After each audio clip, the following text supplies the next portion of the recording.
Okay, you want to know the craziest thing that I heard today? One of my patients said that her OB provider, I guess GYN provider at this point, would not do an ablation until her husband had a vasectomy. Like, make that make sense. Like, an ablation, one, has nothing to do with your husband. If you are having heavy bleeding and fibroids and all of the things, and an ablation would make you able to not lose so much blood, not iron, and it's safer for you. Like, that is a decision that is for you, not for anybody else. Now, I don't know if like the twisted rationale in this person's mind is like, well, an ablation actually would make you less fertile because you wouldn't have the endometrial lining robust and allow for implantation. So if she's just saying, well, if you haven't made that other decision for a vasectomy, that permanent decision, then I'm not going to do this, like recommend this to you. But it's like, some people don't get vasectomies. That's not everyone's choice. So again, what does her husband's choice in that have anything to do with her need for an ablation? Now, there's a lot of things that we can do to help lessen bleeding and fibroids.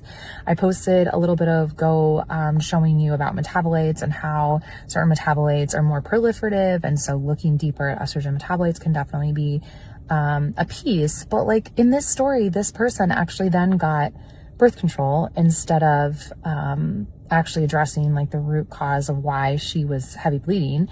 And then from there, she actually then was told, because her blood pressure was high one day in office, not actually diagnosed hypertension, because you cannot diagnose hypertension on a one blood pressure reading, that she couldn't take estrogen anymore. So they just took her off of estradiol when she was having hot flashes and all of these symptoms. And so I'm just like, I have so many questions.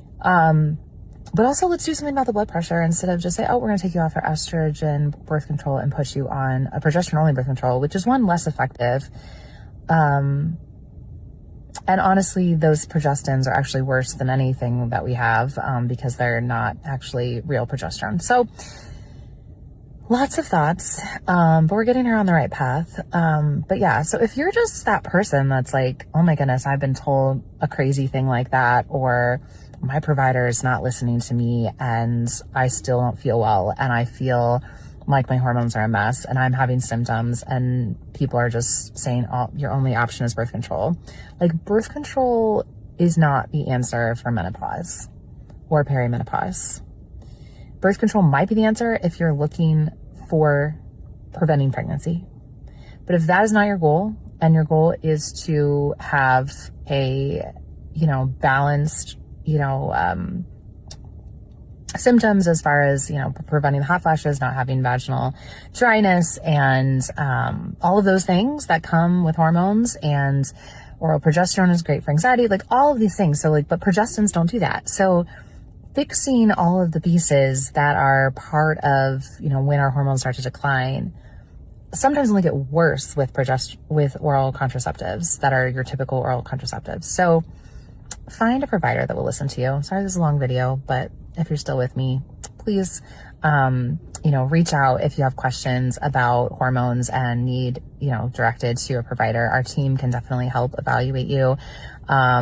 We have, the ability to do those tests that we talk about and all of the ways to support your body. And some people, if you're in your late 30s, early 40s, you may not need hormones. You may just need to work on other aspects of your health that allow your body to actually make its own hormones and get out of the fight or flight mode. So that's all for today.